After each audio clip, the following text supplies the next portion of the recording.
Thank you everyone for joining us for this slightly delayed session. Thank you for your patience. We are here to talk about how to build a new audience. New audience from the perspective of those people breaking into this industry as a DJ, producer, artist. Maybe you're establishing a label, maybe you're a promoter, or maybe you're a curator. It could be anybody who plays a very important role in this genre and this industry. But also, as the panel of experienced people here, we'll also be talking about how to grow an established audience as well, from an established business, from a promoter's perspective, label, and an artist as well. But throughout, please, this is aimed at you, the audience, so please bank those questions, no matter how relevant or irrelevant you think they are, and ask them. You know, we really want to hear what you have to say. Now, I'd like to start off, though, so we're kind of steering it in the right direction from you, the audience. Can I have a show of hands? Firstly, DJs. Okay. Producers? DJs and producers? Yeah. Promoters? Label owners?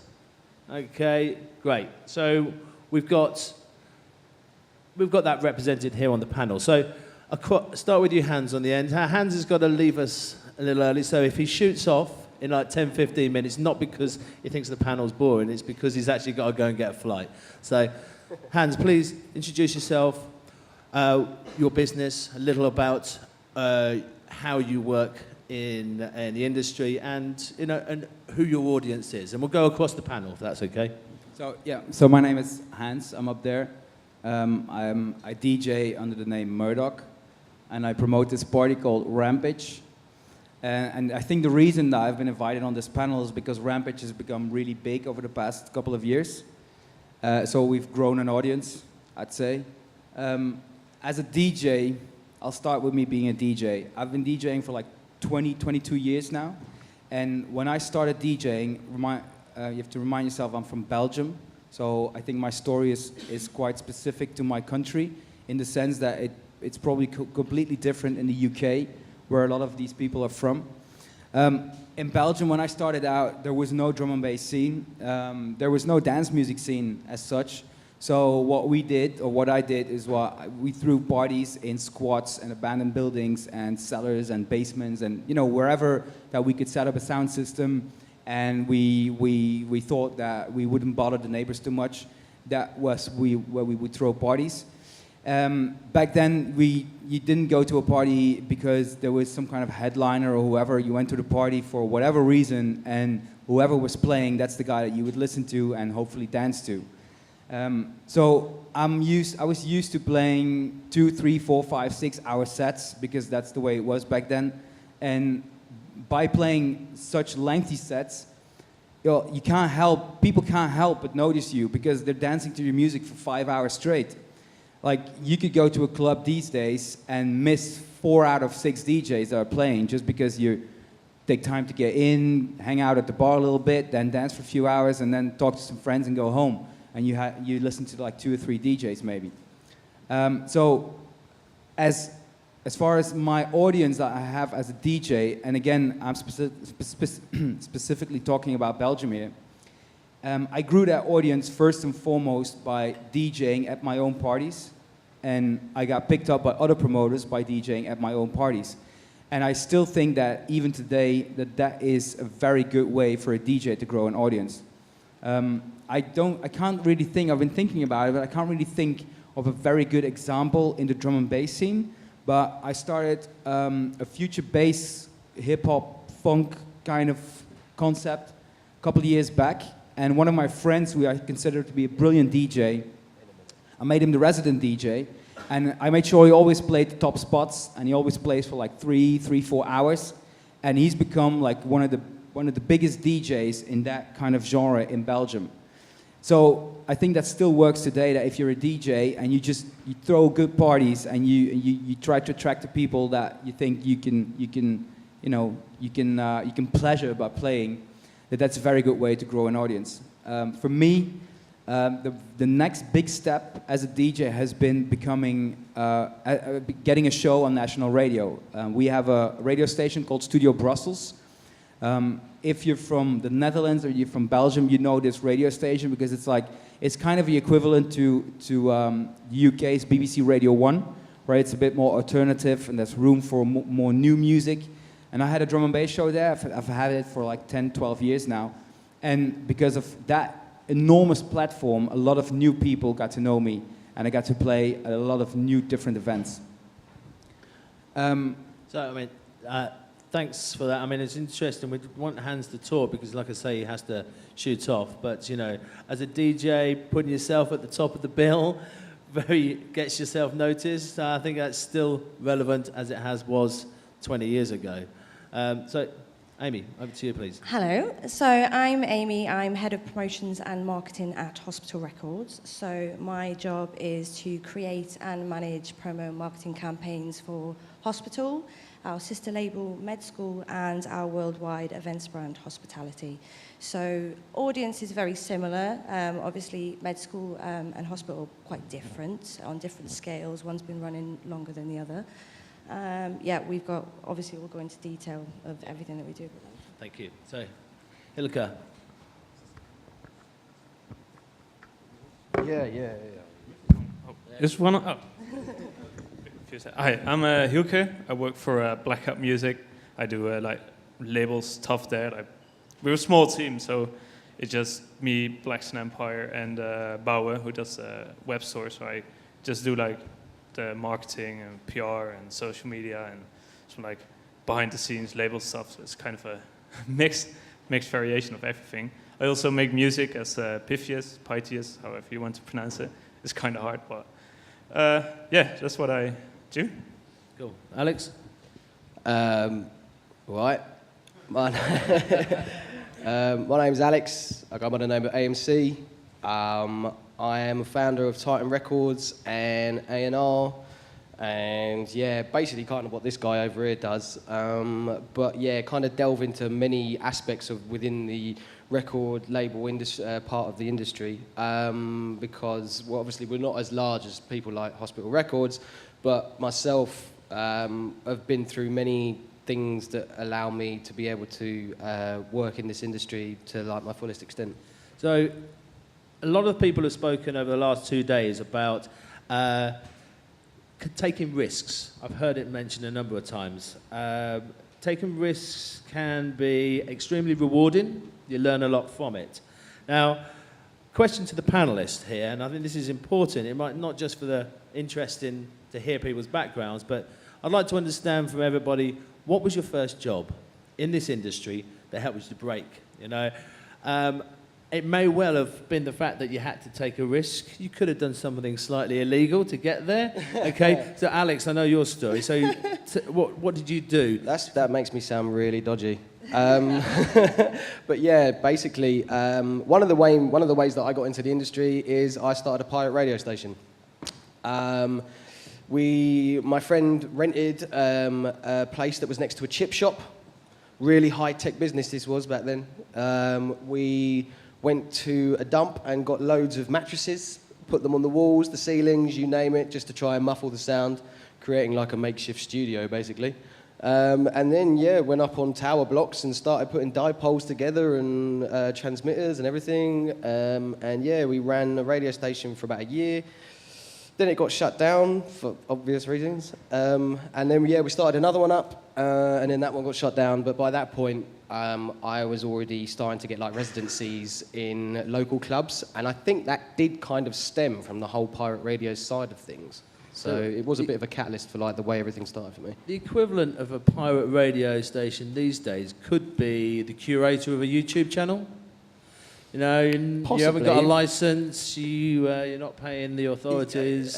Yeah. It's illegal. Yeah, true. I mean, but the thing is, there's a difference between setting up just a YouTube channel that you're not curating yourself, etc., to actually climbing 16 block of stairs, opening doors that you're not supposed to open and getting on roofs that you're not supposed to be on.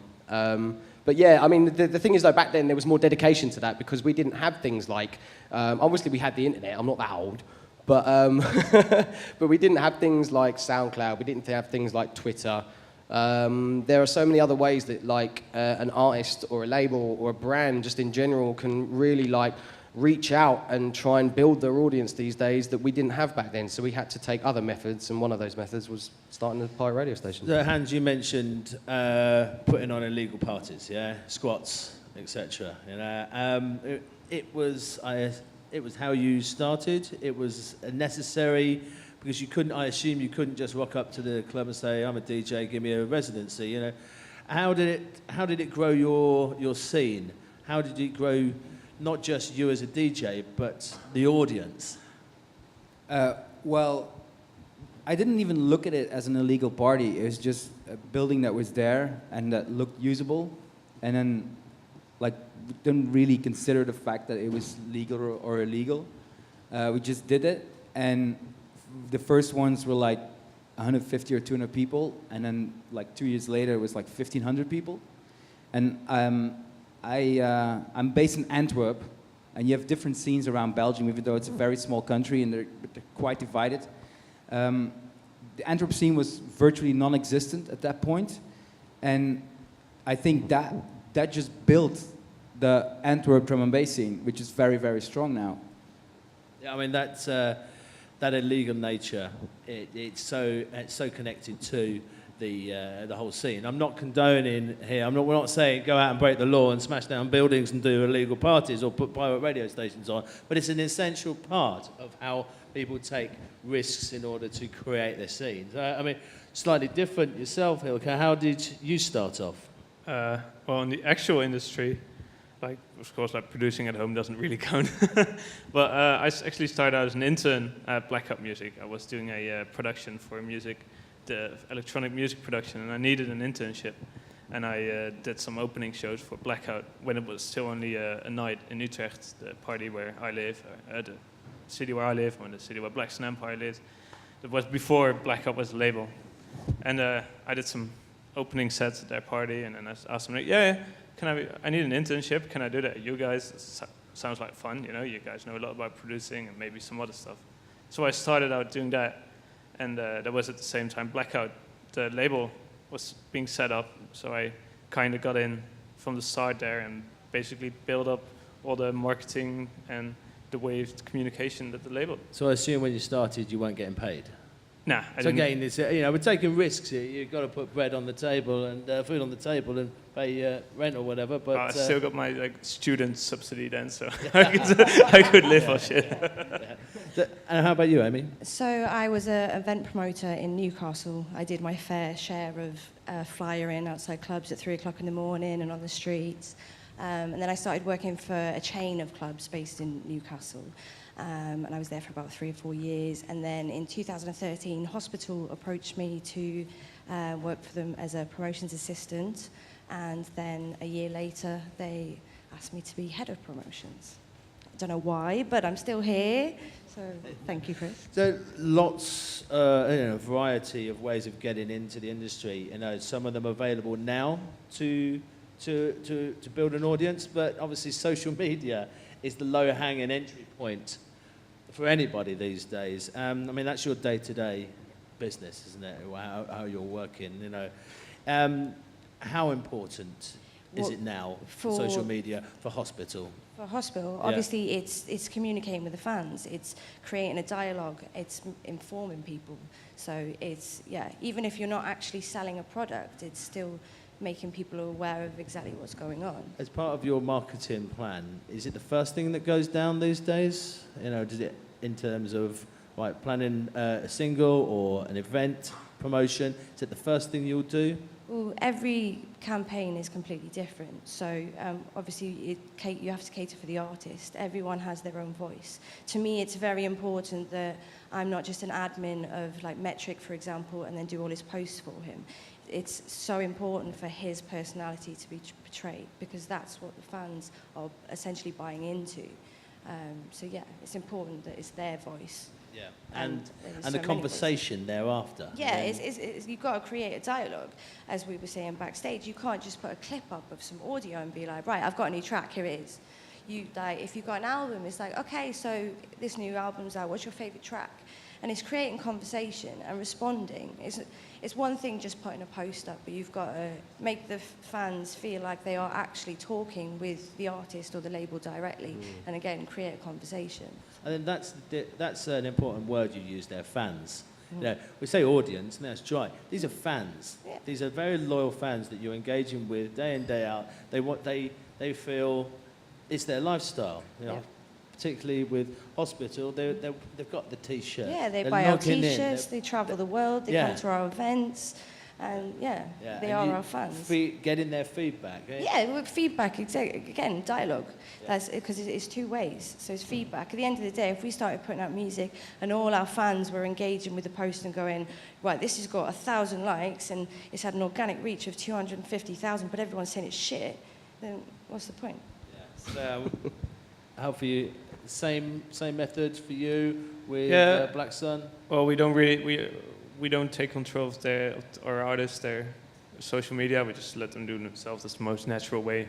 And most of our artists don't feel really comfortable with like other people managing their social medias, which I understand. I would not let anyone use my own social media. But yeah, if we're doing a campaign for a release, we do have like one red line, which like right, we kind of want it at that moment. But of course, like depending on what the sound is and which artist, we're flexible and try to make sure it's. I was trying to look for the English word, but make sure it fits with their profile. Over to you, Hans. Events are a wonderful experience that people want to share.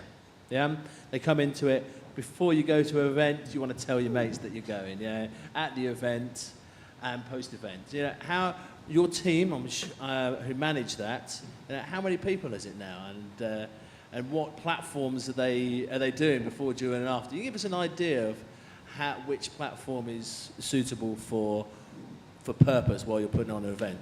Well, Rampage, it's basically just me.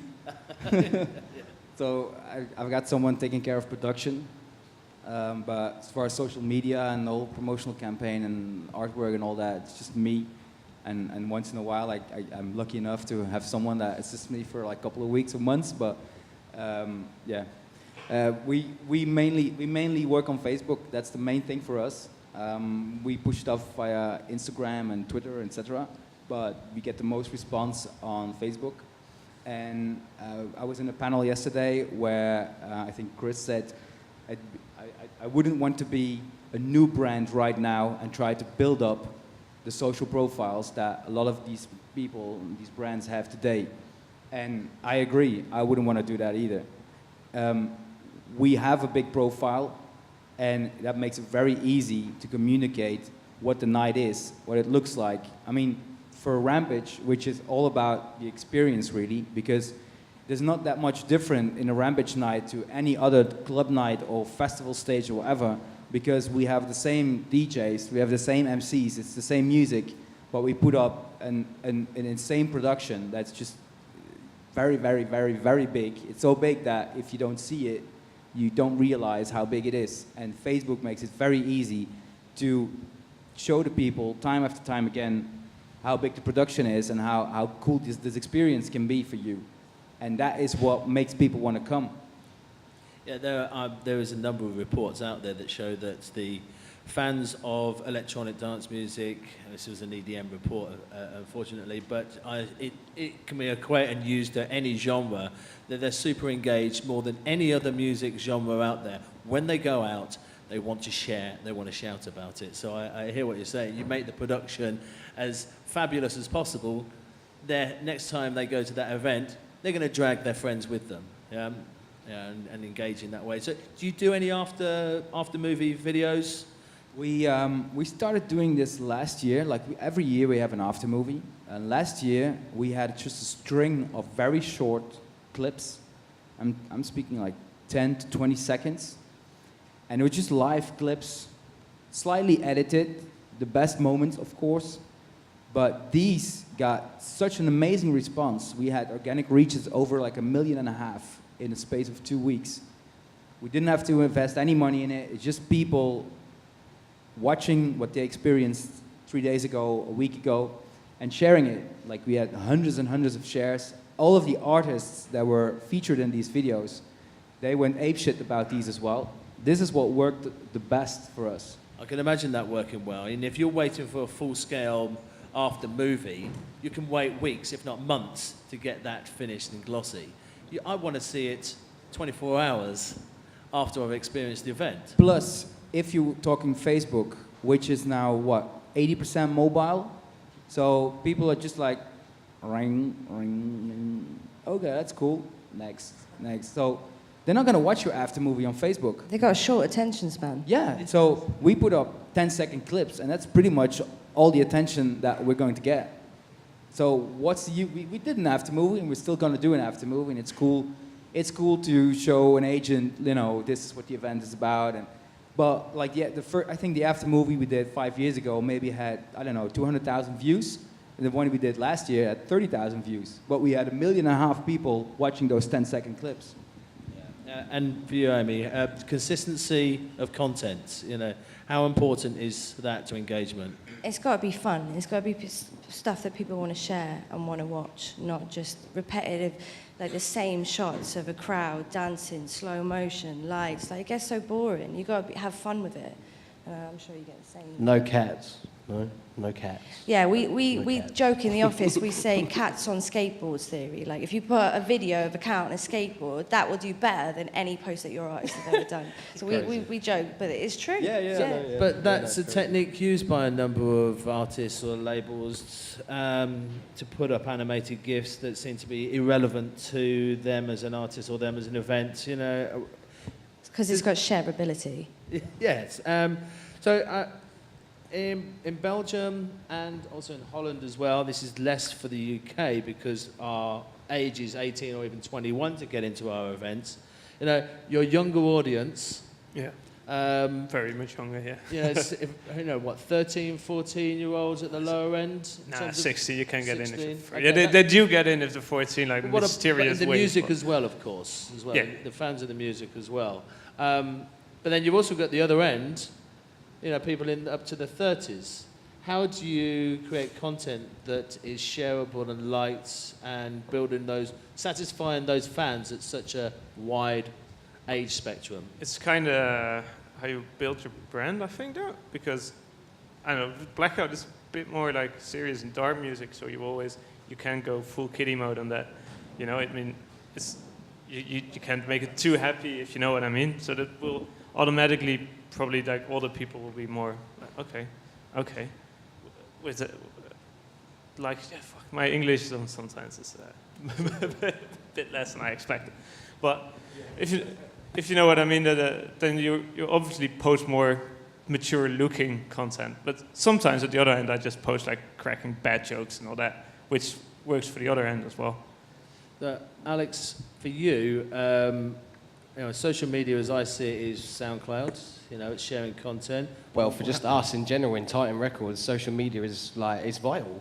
It's vital in today's world of being able to grow an audience or actually keep in touch with the audience that you've already got. I mean, we do control the artists that are on Titan, we control their social media, but what we do is we control it with the ethos that they've got to pay attention to what's actually happening on their channels, because at one point we're going to go, right, now you've seen it, now you know how it's done, you keep going, you know? And it's good for them to be able to have that opportunity because, like, they learn a lot of things, you know? But sometimes it's also we jump on board when, like, they're really busy and they've got special projects on that they need to be concentrating on, etc.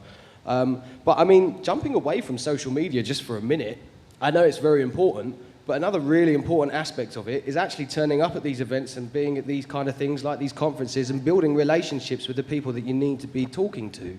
That's pretty much how I got into this industry, like, in the first place. I mean, obviously, yeah, there was the whole pirate radio thing, but that I can mean, be very difficult for producers who are very bedroom focused. you've got to bite the bullet, man. Yeah. I literally, obviously, there's a fine line between talking to someone and, like, introducing yourself and then stalking, you know? So you got to have that balance, and you got to realize when's the right time, etc. But when you have that opportunity and you see somebody that you should really talk to, and you want to either A, show them your music, B, tell them about your brand, C, tell them about you and what you're doing, you need to do it. Like, you have to pluck up the courage and do it, because if you don't, you'll regret it for the rest of your life. The demo sessions that have been going on, it's imperative, isn't it? Oh, yeah, really important, man. And it's been great seeing some of the people that are coming and doing some of the demo sessions here, and like showing us some of the music that they've been making. We've been giving them pointers and tips on how they can improve certain things just from our opinion. But then, like, we've been shown some really great music, things that have made me go, okay, all right, give me your email. So yeah, no, it's been an interesting experience.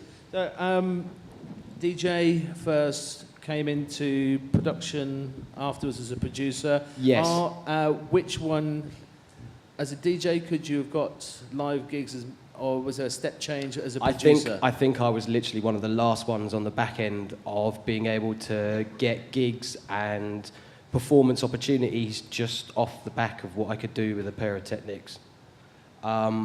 These days, I don't want to say it's extinct because I don't want to believe it's extinct, but it's almost gone. I don't see anything apart from anything like, say, like the DMC stuff, where like turntablism, which is actually really coming back big. I mean, if you look at social media, turntablism, JFB is killing it. Like, his videos destroy social media. So there's an example of like someone who's really technical, who doesn't really produce. Skills. You know what I mean? Great skills, yeah. Yeah, but there's an example of it being still alive, but within actual like specific genre music in terms of being a DJ, I don't see that happening anymore. Well, you mentioned turntablism, but the thing is why it works so amazingly on social media is because it's such a visual thing. You've got something to watch, you know. And obviously now that they brought in live mentions, people doing it live, and I'm not going to go into too much detail about Facebook algorithm because it changes every week and it's a bit ridiculous, but with live mentions videos, they automatically notify everyone that actually follows your page. So the organic reach on that is really, really good. And like you were saying, turntablism, people are doing the mixes, and that content is really good. And especially if it's live, because people are requesting tunes. And again, it's going back to the point of conversation and dialogue, and people actually feel involved in something that is actually happening right now. That, I know you didn't want to talk about the algorithm, but I'm going to touch on it just quickly. When Facebook launched the live function, okay, and I think it's still fresh at the moment. It's a new application. It's a new service to use. Early mover advantage. I mean, it's a big thing for anybody who wants to build a new audience. If you can get in first, you essentially have a monopoly, in my opinion. You know, and there's still opportunity with Facebook Live to do that before the algorithm says too much of this, there's too much shit going on. That's essentially what they've done with every type of content across the platform. So by next month, we might be going, oh yeah, live mentions, that shit, not using that anymore, and there'll be something else. Yeah. But as people that work, that artists and people that work for labels, it's our jobs to keep on top of that and know what's coming. Yeah. Not just with Facebook either, Snapchat, Instagram, Twitter, like, you've got to be on the ball with every single platform. I'm conscious, Hans, that you've got to shoot off soon, so I'm going to give you one last question before you do. You have great success in your territory. You know, how are you planning to grow globally? What's your next, what is important platforms or marketing that you're using to go beyond Belgium? Well, throughout everything I've ever done, I've never been really ambitious, and I've never really set long-term goals. I've always just tried to do what I was doing really well. And while I was doing that, opportunities usually come along. So I don't have any plans to expand. I want to do my Rampage night really well. I want to make sure it sells out again next year. I want to make sure everyone leaves very happily and drunk. And I'm sure that people will come up to me and ask me or give me opportunities or involve me in something else. Like, we're doing a Rampage stage at Hospitality in the Park on September 24th.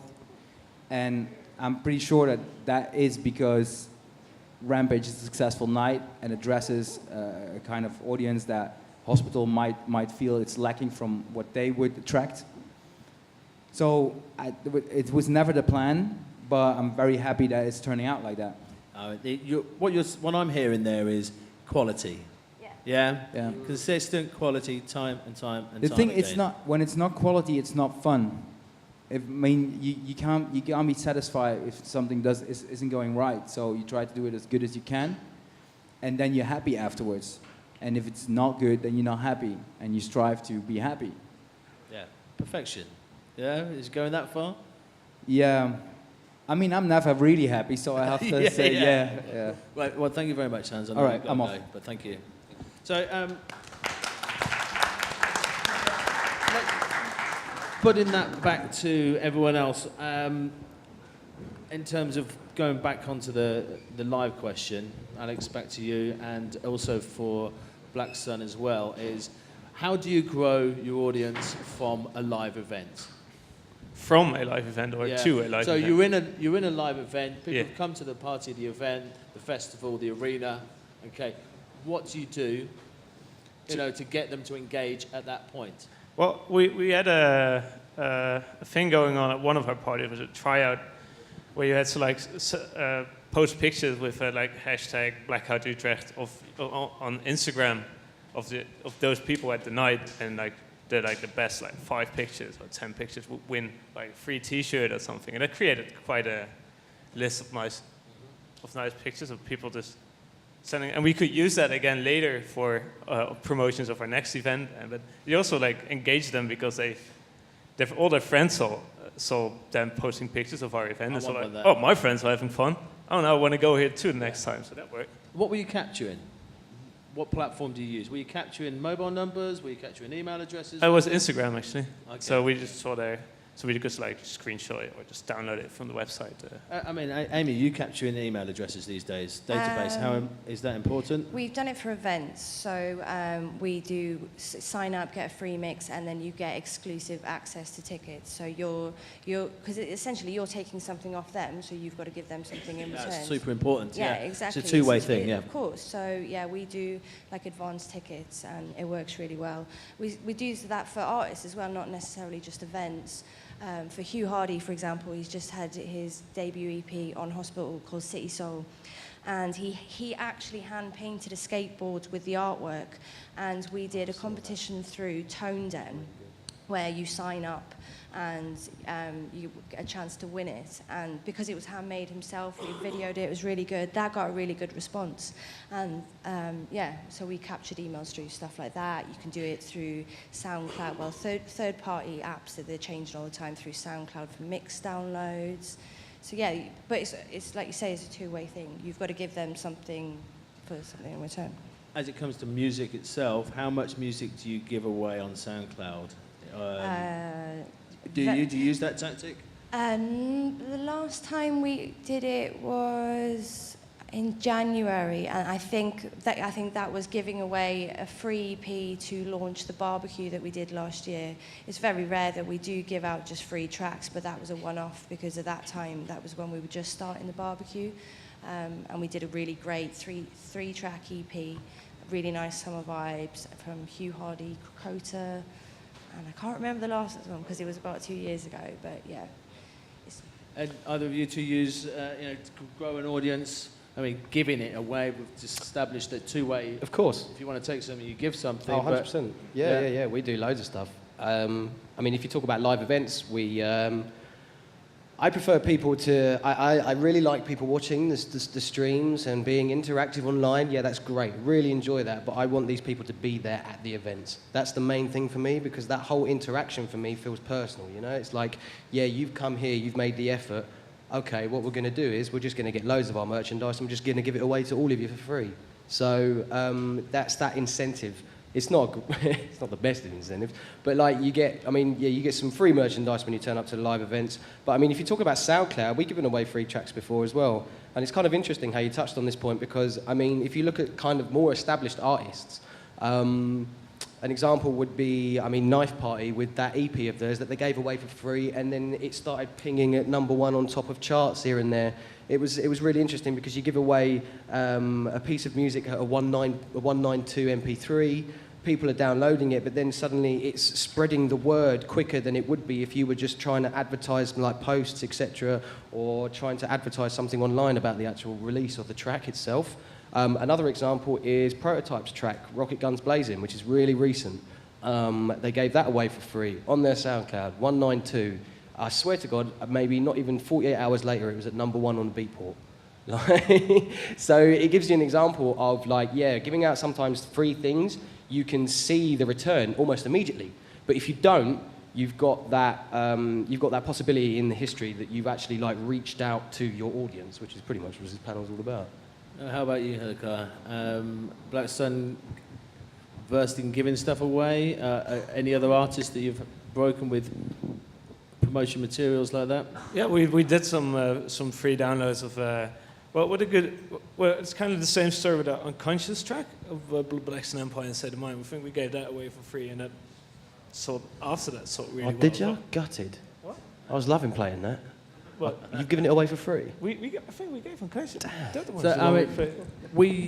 Our labels used to give create a music video, yeah, give it to MTV, get exposure. You know, obviously there was a revenue stream, loose revenue stream back from it, radio plug-in, crucial part of marketing. I think that's panel was talking about that yesterday, and that's become less and less important. YouTube, I'll come back to the YouTube point here again. If it was this a room of major record labels people, they'd be like spitting teeth about YouTube. Essentially, giving music as a promotion tool. There are some innovative models out there. How important is curated channels to promotion these days for you? Do you see it as a first point to it is one of our, an artist out there? Yeah, it is one of our most used tools. Actually, we because some of our tunes didn't always get accepted to YouTube channels, or UKF would always say yes. So we were like, all right, then we just start our own YouTube channel. So that's what we did. We had the Blackout YouTube channel where we obviously upload our label music, but then we also started uploading other people. I was going to say, music. You take other people's music on there as well. You're a playlist creator. Yeah. So we're both a label YouTube and a curator at the same time, which generates traffic from two ways. So you got the people who want to listen to our music and the people who want to listen to other people's music. But that means that they also subscribe to our YouTube channel, which means that when we post our own music on there, we'll actually get way more views than it would if we didn't have the curated channel on there as well. So that's a good way for us to create more subscribers to our YouTube channel. It worked pretty well. Once again, it's all coming back to that creating relationships. Mm-hmm. You upload some of our music, we work together. Yeah. So, and it's good for them, it's great for us, because we have a YouTube presence, but it's nowhere near like Blackout, which is pretty impressive the way that you've how quickly you guys have come up. In 3 years. But yeah, exactly. Basically, when you stop being an intern. The rise of Blackout has been crazy. Just as the rise of Eat Brain has been as well. When we're talking on the techie side of things, the whole branding, the whole model, the whole business is just there and it's instant, and you're seeing the rewards these days. Talking about curation, obviously Spotify and playlists at the moment, everyone's saying it's all about that. You said you think the radio plugin is not as important now. Well, I disagree. I think it is. I just think there is obviously other avenues as well. For example, Spotify playlists. But going back to YouTube curation, our channel, us curating playlists, which isn't just hospital tracks, which has got music from you guys and other labels as well. It's the same. So yeah, curation is key. Are there any tools that you use, any applications for, if there's any secrets that you want to share of insight tools that may be helping to be more efficient in identifying tracks that are popping, how you can then... For Spotify? For Spotify or any streaming platform. We're a record label. We all love music. We listen to music all day. We don't need to use any kind of apps to tell us what music is good. That's what our ears are for. So, no, we don't use any kind of third-party apps. And the same with social media. I think the only thing I really use is TweetDeck, and that's only because for scheduling and the fact that we've got multiple accounts. And with Facebook, going again back to the algorithm, a lot of the times if you do use these third-party things, it can affect your reach. your organic reach. So no, we don't have any like tricks up our sleeves. Everything's done efficiently. Spotify is actually run by Romy, our digital manager, and then Nikki, who works in the promotions team with me, actually does the posts and stuff. So yeah. What's the next platform that people should be aware of? You know, is anybody had success with Snapchat? We use Snapchat, yeah, for more kind of like backstage or like teasers, because obviously video-wise it's only 10 seconds, and then I think the actual screenshot of a picture is only 10 seconds as well. We've been using that. It's Hospitality D&B, if anyone would like to add it. That's a point there. You know, getting people to know what the Snapchat name is. You've got to have good numbers on other platforms in order to broadcast that. You know. Any tricks that you can advise on how you get that name out there in your experience? That Snapchat name. Well, with Snapchat, there's actually the little code that you can put out. A lot of people on Twitter have just been setting that as their profile. But yeah, just putting it up there every night. Obviously not just like every day on Facebook, add us on Snapchat, add us. But like if there's a day that you're not pushing a particular piece of something, talking about it, having it on a banner somewhere. Just making it visible to your fans. How about you guys? Are you Snapchatting? Well, not really, actually. For Epiphanies, yeah, a bit. But I don't know, I still was a bit skeptical, actually, about Snapchat for our Blackout brand. Like, because it's so short and it's gone after a day as well. So it's like, how can we... I was thinking about it, but haven't implemented it yet. We don't really have one for Titan yet either, but basically we're kind of like in the process of what you guys did before, using our other channels to basically start to advertise things. So basically I've got my own one, and once that one kind of kicks in and I can see the potential within the followers that I've got, then we'll probably start the Titan one and start directing people from my one to the Titan one. So is that a new audience, or are you just shifting people from one platform to another? Quite possibly just shifting. But the thing is, though, that shift could also bring new audiences with them. Because once someone starts following something, they're going to tell their friend, or they could tell their other friend, or they could tell their grandma. I don't know, we'll take them all. But I think it's worth noting that just because there is a new platform doesn't necessarily mean that you need to jump on it. Like, do you remember Hello? Oh, yeah, which lasted for about a week. Oh God, yeah. Like the whole drum and bass community jumped on it, and we were like, right, quick, get a med school one, get a hospital one. A week later, it's like, what was that? Yeah, it's dead. Yeah. But yeah, just because there's a new platform out there doesn't, because like you say, sometimes you're just moving your fans around.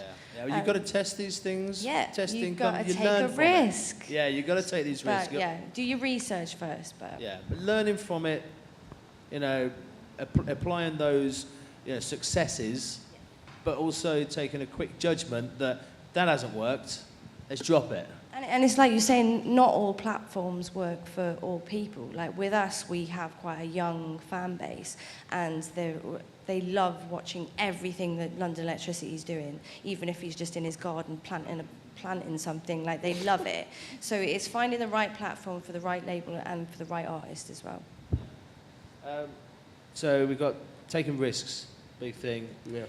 Moving pretty quickly to try and test new things out.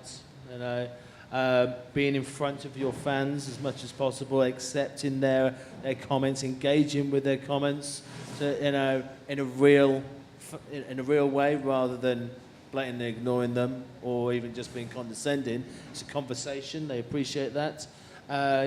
Live, very, very important. Getting out, advising people to get out there and talk to people, use events like this.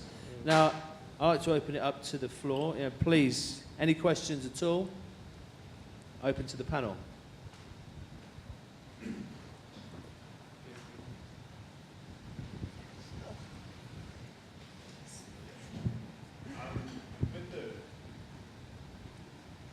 With merchandise, I know hospital have so much merchandise and it's really abstract, your tea towels, playing cards. How effective do you find that? Do you find massive sales, or is it something you just get the idea, try it, and then if it works, it works. If it doesn't, get rid of it, try something else? Well, yeah, our merch does really well, and when we do our events, even events like today, seeing people wearing hospital hats and everything, there has been times that we've done stuff that hasn't sold, but again, that goes back to taking a risk. Obviously, Hospital is a brand, we're fun, we don't take ourselves too seriously, and I think that's reflected in the merchandise, the events, and, well, music sometimes, yeah. I think the taking risks doesn't have to be investing in product, you know. That is, not everybody can take a risk in a T-shirt design and get, you know, 50 of them done initially. But taking risk can be about going out there and creating content on your phone, posting it up there to an audience. So, any other questions?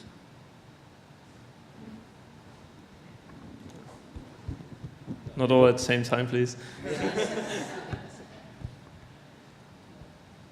I'm going to ask a question to Maya here, who's been running the feeds for both the events today for BEC, but also for a number of brands as well. What are the numbers looking like so far, and how have people been engaging? It's difficult because for BEC it was a new Twitter that we started. So for me it was difficult trying to getting people to actually join, and the way I did it was we've got just over 200 people on there now, and that was only done in a couple of weeks. So just a matter of adding as many people that I could that I thought were relevant to what we were doing and what we thought people would want to hear about it, you know. So that's how I kind of built that, and we're getting, like, I guess just tagging people and just tagging the relevant brands, and, you know, for example, if I'm tweeting about this panel, I'll, you know, tweet your artist names, but then I'll tweet Blackout as well, and I'll tweet Titan, and I'll tweet Hospital, and just trying to get as much kind of interaction as possible. And just, I think tagging is very important. A lot of the time people put a picture and just say, oh, here I am. But there's no, you're not letting other people know, like, oh, you're in this post over here. And I think that's how you make the web and get people interacting with the post that you're doing. So I think there's been a lot of excitement about from fans who have been here and engaged with or met their artists and idols. Definitely. With, you know. Andy, yes. Andy stuck around for, I think, about 5 hours. He stood in the lobby. Every time I went past, he was chatting to somebody new. And I think also having the hashtags and things like that, it's kind of getting people chatting about it. But yeah, I think it's people getting the opportunity to talk to people they might not otherwise get to. It's gotten it, yeah. Good work. Thank you, Maya. Very good. Anybody else?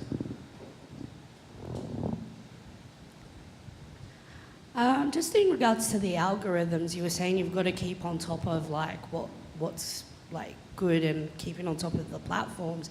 Is that all trial and error, or is there a way to? Well, it's a lot of trial and error, I think. But then, obviously, it completely depends on the artist, where they're from and where their fans are from. So you have to take the time out to look at your insights to see what works for you. But with actual algorithm, it does change all the time. Like, images used to work really well, and then that dropped. And videos used to do really well, but now they've dropped a little bit because of live mentions. It's worth watching, like, reading Music Week and seeing what the experts are saying, and obviously they'll let you know about the new features that are coming on social media as well, which obviously has an effect. So yeah, there's no right or wrong way to do anything. It is a lot of trial and error, I think. I totally agree, but I think it's pretty much safe to say, I would say that every time you see something that's going to be new on some sort of social media platform, whether that's live streaming or whatever, when it's new, you know they're going to be pushing that. You know they're going to be focusing on that. So if you know you jump on board on that, you're going to get that reaction from that fan base without having to pay them whatever, you know, which is ridiculous, but that's not what this is about. But basically it's all about just like paying attention, being on the ball 100% of the time. So Early move, get in there first. Pretty much, yeah, gets the worm. Particularly with this low-hanging fruit and low entry point of social media. Get in there, test it, try it. 100%, yeah. I mean, yeah, I don't know. I'm glad I kind of started when I did, you know, because otherwise it's just so tricky to start these days. You have to really have... I would say if you were going to start something brand new these days on social media, you need to have a plan. You can't just go in there and just go willy-nilly. I would suggest that you have some sort of plan, some sort of direction, and have goals that you want to meet within certain time frames for what your brand is doing. And then try and aim for those goals. And then sometimes you'll get some, sometimes you won't. But along that line, it's going to be a learning process that you're going to take huge inspiration from, and it's going to just basically teach you for future opportunities that are going to surround yourself with. So, anyone else? You know it's coming. Every time, can't take them anywhere. This is the good bit, isn't it? I just want to ask, are social media stats and figures getting in the way of good music? Yeah, great question. Totally, in my opinion. I reckon. I think it's more become. I mean, look, I was listening to a panel that was in this room yesterday, and somebody was. I think it was. I can't remember quite exactly what the panel was called, but basically there were event managers on here, and there were artist managers, and etc. etc. And one of the ways that an artist was presented to a guy that was running an event was, this guy has got so and so amount of Instagram followers. And it's like, really? Is that the way it should be? Or should it be about, oh, actually, this guy's got some really good music and he's actually proper talented when he DJs, Maybe that's what it should be about. But realistically, once again, this is all about how to grow a new audience, and that word audience and fan base, etc., is key to you actually making money at the end of the day. I mean, we do this we do this because we enjoy it. We do it because we love the music. But at the end of the day, everyone's got bills to pay, and it's a business, And you've got to have that strong business model as you go along. But having figures like likes and etc. kind of does get in the way because you feel the need to focus on it. When realistically, it'd be great if you didn't have to. I mean, do any of you put a post up on social media with saying, okay, the goal here is to deliver X number of streams, downloads, ticket sales? Does it ever have that approach to it? I personally think that's kind of cringy though sometimes, oh yeah, I'm giving away something at 5,000 likes. And okay, if you're almost there, but sometimes people do it when they only got 3,000 likes. Mate, are you seriously trying to get 2,000 out of this? Come on, it's more like begging for likes. Yeah, you don't really. You used to see that back in the day, but not anymore. Plus, the internet and Facebook can be cruel, man. Say you were oh, this post gets 2,000 person to like this post gets something or whatever. Then people would keep 1999 just to take the piss, and then internet's cruel. But again, people argue. Sometimes arguments within Facebook is quite good as well because it attracts people. Yeah. A good bit of Barney is always good, isn't it, really? Yeah, live streams, the MC. Oh, God, yeah, it's always the MC. I feel dreadful for them. I'm not joking. They get the brunt of it online, constantly. And they do a brilliant job. I swear to God, I need an MC on my set and anything that I do live. I think it's vital. But yeah, everyone online kind of just goes, get him off. We did a video for hospitality in the park, and we did it was just we take the mick out of ourselves. We don't take ourselves too seriously, so we did this really jokey video, which was the recipe to a standard hospitality, and it was no mosh pits. And this guy went mental, and it was oh God, that guy's got mental, and he was oh, what should we do? It's leave it. And now that video was posted 2 weeks ago, but it's still going because people are arguing over whether there should be mosh pits at drum and bass raves. And it's just great, thanks, you're doing my job for me.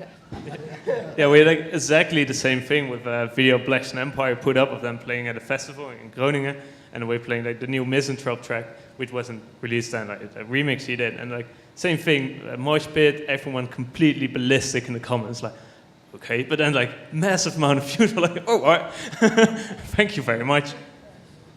Sometimes controversy is very good, but you've got to be careful with it, obviously. Yes, it's a fine line, as everything is in terms of being able to controversy is taking a risk. What we're coming back to here is, be consistent, take risks, You know, learn from what you're doing, and be good to each other.